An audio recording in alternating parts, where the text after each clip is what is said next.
Welcome to the Productivity Podcast. This is our monthly Basket of Barometer episode with Diane. Hi, Di. How you doing? I'm very well, Simon. How are you? Good. I think you're all rested and relaxed and sunned from your holiday, aren't you? Absolutely, but back 2 weeks now, so it feels like a long time ago. But yes, back to the rain. Back to the rain. Good. So we have entered 2026. This is January 2026. Yep. We're going to look at, I suppose, for reference. Normally a tricky month, lots of sales clearly on the high street and stuff, but people battening down the hatches for Christmas spend, paying off credit card bills, all that kind of stuff. So where did we settle? Well, January actually was much more positive than I envisaged it would be. I'm not saying it is positive, but it is better. So in terms of footfall, firstly, so Sensormatic produced data on footfall into stores, and they recorded a decline, a very modest decline in January of 0.6%, which is okay. So we started talking parity with last January, but previous January before January 2025, footfall had gone up by 6.6. So it had a strong comparable against which it had to compete. So that's not bad. That result really was driven by an increase in footfall in retail parks, whereas high streets and shopping centre footfall declined. So stores in those destinations saw less customers. BRC results were fairly positive. January was 2.7% increase in retail sales against January 2025, and January 2025 had increased by 2.6 versus 2024. So we'd seen this increase. Some of that, of course, is inflationary.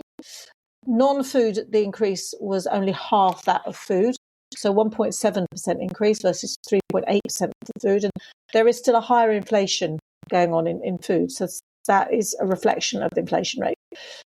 Sales in high streets, according to Beauclair, is very illustrative, and actually that also was fairly positive. Sales in January were just 0.7% below January 2025, and they had actually fallen in January 2025 by 2.5%. So keeping its head above water, helped by food and drink and health and beauty, which food and drink saw a slight marginal increase. Of all the 5 sectors that account for 86% of sales in towns and cities, food and drink were the only one of those 5 that saw an increase, 0.7%, and health and beauty decreased just by 0.4%.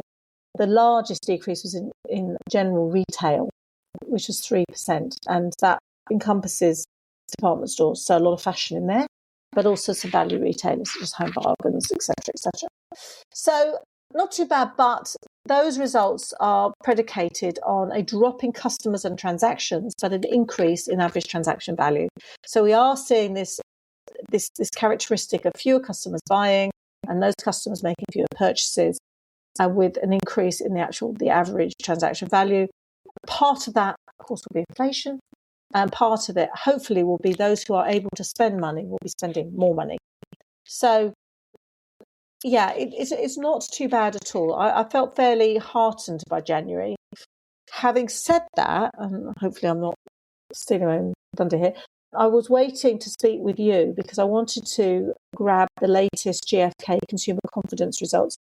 And we're now at the end of February where we're talking about January, and February results have just come out and they've dropped from -16 index score in January to -19. So over the horizon, I think we're going to see some more caution coming through on the consumer side of things through February.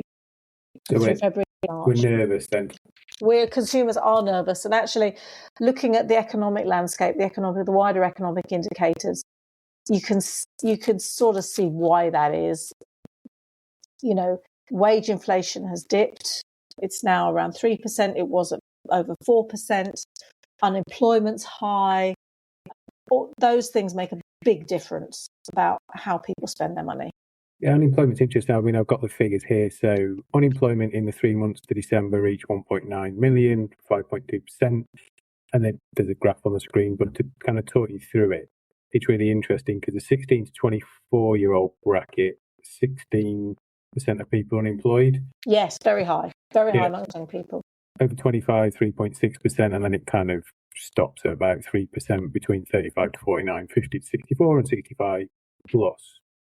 And that 16 to 24 bracket's the interesting one because national minimum wage for those aged 18 to 20 increased by 16% in April 2025, and then will go again a further 8.5% in April of this year, 26. So it's interesting that that bracket clearly has school leavers, college leavers, some university leavers, but is that population that have seen the biggest rate increase in that 2-year period. So tough times if you're, I suppose, leaving college and leaving uni, and plays back into the whole, hopefully, apprenticeship thing and companies using the apprenticeship levy.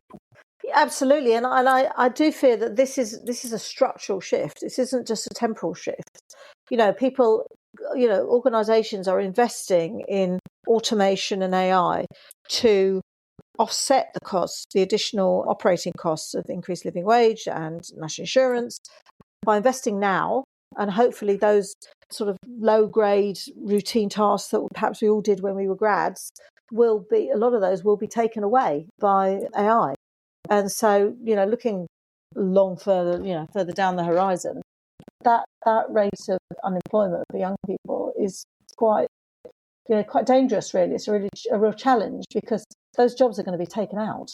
And the more the organisations invest in AI, the better they become, and more used to AI they become, the fewer unskilled or novice employees they will take on, because they won't need them. Yeah, and I was at Euroshop this week in Germany speaking for ITAB, and one of my points was that technology is going to manage the process in the future, and colleagues should manage the experience, because that's really difficult, and I don't think you want to replace it. So it's how that workforce moves into new roles. But just again, looking at an article from the BRC you mentioned before, titled "Staff Call on the Horizon for Retail Due to Rising Costs," says the BRC. There's some really interesting facts in here. So of their CFOs, finance directors interviewed, 61% plan to reduce staff hours and overtime in the next 12 months, 45% expected to free recruitment, 55% looking to cut head office headcount and 42% considering reduction in store roles. That's on the backbone of last year, 74,000 jobs going in retail, which is about taking the retail employment to 2.76 million, the lowest ever on record. And over the past 5 years, 250,000 roles have disappeared. So it's a really tricky backdrop to be operating in, which then really joining the dots plays through to your point around we're a bit nervous. That leads to people saving more, less people moving jobs. I think there was some stats you had on house prices as well.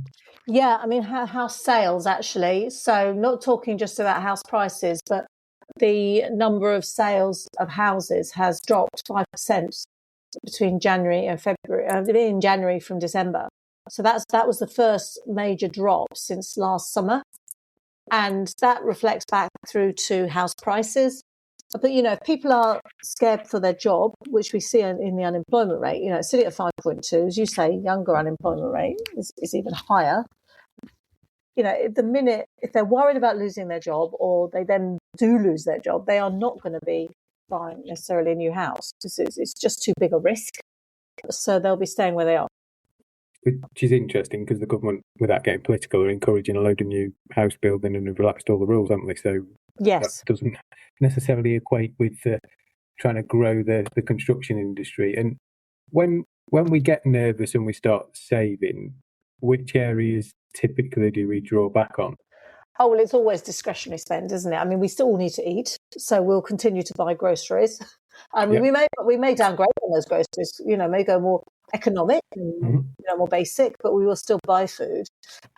But it's all those discretionary items. Fashion has always been very hard hit, because it's actually a high price point, a lot of it, and unless you shop in value fashion chains.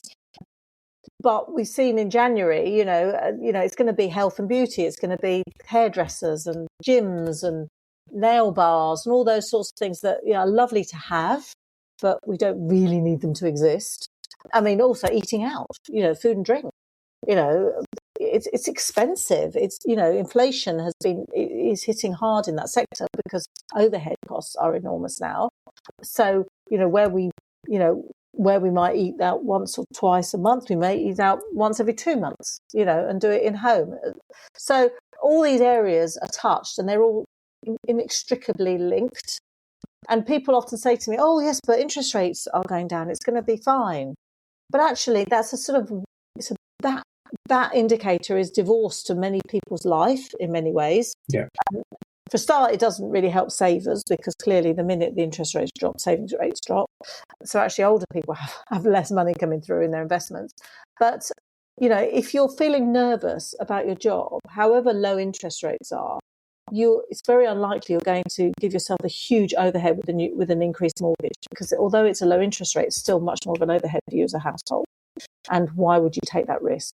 So, I think we need to be a little bit cautious and try and join the dots on those economic indicators a little bit more and give ourselves this rounded picture, which I hope we do during this recording. Yeah, it's interesting when you start to piece it all together, and the news never comes out joined up, does it? No. It's always relatively fragmented at different times of the month, or when linked to an event, God knows what. Again, Donald Trump's going to tank the economy with something else. There's a whole bunch of unplanned stuff or reactive stuff which can make a significant difference.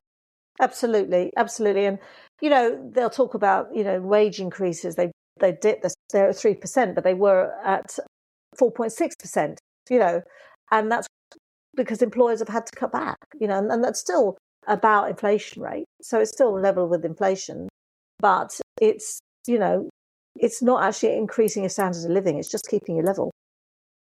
And I think there's also an implied pressure as well, because you do see some of the bigger supermarkets which clearly have the same challenge as everybody else, but just bigger power. They tend to go above. So some have announced a 5%, some are at 4.6 pay rise. And I think that puts a general pressure on everybody else in their arena to kind of keep up. So there's a bit of peer pressure as well that goes on when somebody announces an overinflationary pay rise percentage. Absolutely. And of course they lose staff, and so they lose service, and it's difficult to recruit. But also, even within the wage increase, there's differences, there's disparities. So while overall wages rose by 3% in December, that's very different between the private sector and the public sector. So actually the public sector was seeing increases of 5.6% versus 2.6% in private sector. So, all those of us who are employed in the private sector are not seeing as great a benefit as people in the public sector. So, that has a disproportionate effect as well. So while some supermarkets are increasing their wages significantly, generally across the board, they're not going up. Actually, they're not even going up by inflation at the moment. So, that makes people cautious. So, of course, people are because they're feeling less confident, and GfK have captured this, they're starting to tip downwards in February. People are saving more. And if they're saving more, they're not spending it. They're waiting almost for the axe to fall. They're worried about the job. They're not getting a wage increase. Prices are going up all the time, so they're stashing it away as a buffer. So we love a stat, and I'll finish on a stat just to bring it all back round. So in 2020, there was an average gap of about £8,000 between colleague rate and supervisory rate. From 2026, that gap will be about 2,100. Wow. So that hierarchy is really starting to collapse. Convergence of pay rates, that variance between colleague and supervisory is starting to vanish. So that we've talked about it on a number of podcasts. That upward pressure on supervisory rates that never gets talked about. It's all about the bottom line national living wage number is real, and that's where people really struggle. Getting the colleagues there, you've got to do it. It's then how you treat everybody else. So, yeah, UK, we're paying colleagues about 40% more on national living wage than we did 6 years ago by April the 1st this year. So that's huge. That's huge, right? Who wouldn't take a 40% pay rise? But I don't know if we're dealing with productivity rates. Well, I kind of know the answer. We're dealing with roughly the same productivity rates in 2026 as we were in kind of almost the late 90s, early 2000s. But the cost model was just absolutely ratcheted up. Well, I mean, I think that's you've hit the nail on the head. So I think that is the problem: productivity and output. Our GDP in this country our GDP growth is shockingly bad. Yeah. We are not seeing that growth, and if we don't see that growth, you can't offset the cost increases that businesses are struggling with. So whilst the national living wage goes up, while NI goes up, the employee will have jobs, have better pay. There are fewer of them. So that is really very difficult. So sneak preview, we've got our first benchmarking report coming out in April of this year that we're working on, and one of the stats I talked around this week at Euroshop was general retail over the last couple of years. They spend on average 26% of the time with customers, 55% of the time doing stuff, and around 19% of the time non-value adding. If you strip breaks out, that's about 14% of the time. So yeah, we still don't actually spend that much time with customers, and almost as much time walking, waiting as we do with them, but over half the time doing stuff. And that's back to your point, just to finish off of, that's the stuff that's going to get eroded by automation and AI. Absolutely. And actually, stuck in the shelves is important. Of course it is. But actually, upselling to your existing customers and increasing your conversion rate is more important. And if you're going to pay your staff more, and you quoted that they're being paid a significant amount more than they were a few years ago, then realistically they should be trained better and doing more for that money. It should be more efficient, more professional occupations, and hopefully yield greater productivity for the organisation. Well, I think that's the plan, and I think all the easy stuff's done, and we're not, whatever business you run, you won't be able to save your way out of this. So it's got to be about process productive working. And we will pause on that note and come back next month to review February. Some interesting stuff will happen, I'm sure, but hopefully we do see some of those green shoots as we head into spring, and hopefully it stopped raining, because that's been the consistent. Yeah, I mean, over the last week or so, it's good that the weather has improved, which is great. So let's just keep our fingers crossed, and I hope that really plays into retail. Brilliant. Thanks, Di. Appreciate it as always. Thanks, Simon.